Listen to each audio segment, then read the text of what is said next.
북한이 오늘 노동당 설립 69주년을 맞아 기념 행사를 진행합니다. 관심은 한 달 넘게 모습을 보이지 않고 있는 김정은 국방위원회 제1위원장이 등장할지 여부였는데요. 취재기자 연결해서 알아보겠습니다. 김호준 기자. 네, 통일부입니다. 자, 북한 김정은 제1위원장이 공식 석상에서 자취를 감춘 게 벌써 오늘로 37일째 아니겠습니까? 오늘이 이제 국가적 기념일인 당 창건 기념일인데 아직까지는 모습을 보이지 않은 거죠? 네, 그렇습니다. 북한은 오늘 당 창건 69주년을 맞아 기념 행사를 진행합니다. 올해는 5년 주기마다 성대하게 행사하는 정주년이 아니기 때문에 별다른 부대 행사는 없는 것으로 전해졌습니다. 이럴 때는 보통 자정부터 금수산 태양궁전을 참배하는 것이 주요 행사입니다. 김정은 제1위원장은 매년 당 창건 기념일마다 해오던 금수산 태양궁전 참배를 오늘은 하지 않은 것으로 보입니다. 김 제1위원장은 집권 첫 해인 2012년과 지난해 모두 당 창건일에는 새벽에 군 간부들과 함께 김일성 주석과 김정일 국방위원장의 시신이 안치된 금수산 태양궁전을 참배했고 조선중앙통신은 이 소식을 아침이 되기 전에 보도했습니다. 하지만 북한 매체들은 아직까지 김정은의 이런 소식을 보도하지 않았습니다. 자주는 아니지만 관련 소식을 좀 늦게, 어떨 때는 하루가 지나 보도하는 과거 사례가 있는 만큼 예단할 수는 없겠지만 현재까지는 김정은 제1위원장이 10월 10일 당 창건일에도 등장하지 않은 것으로 보입니다.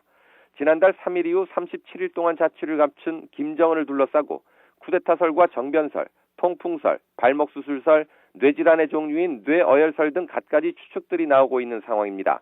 이와 관련해 한민구 국방부 장관은 지난 7일 국회 국방위 국정감사에서 김정은이 평양 북쪽 모처에 있는 것으로 안다고 밝혀 건강 이상설에 무게를 실었습니다. 네, 그런가 하면 오늘 남한내 탈북자 단체가 대북전단을 또다시 살포하겠다고 밝혔죠? 네, 그렇습니다. 탈북자 단체인 자유북한운동연합 박상학 대표는 오늘 오전 11시 대북전단 20만 장을 북쪽으로 날려보낼 계획이라고 밝혔습니다. 장소는 경기도 파주시 오두산 통일전망대 인근 통일휴게소 주차장입니다.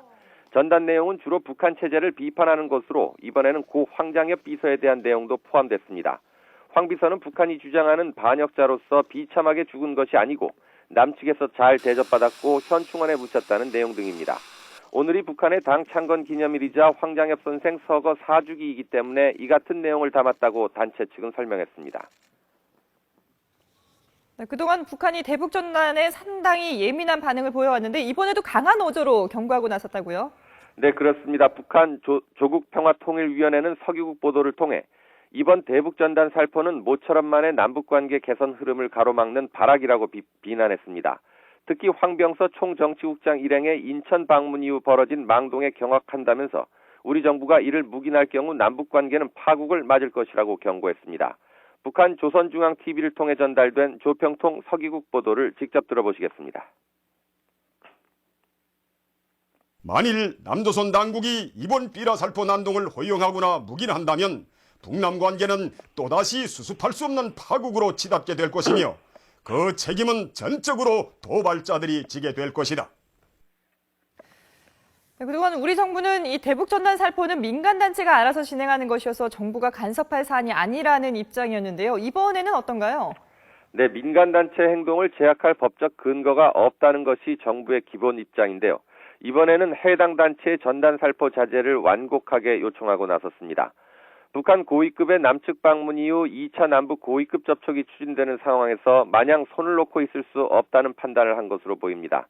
통일부는 해당 탈북자 단체에 신중하고 현명한 판단을 해줄 것을 요청했습니다.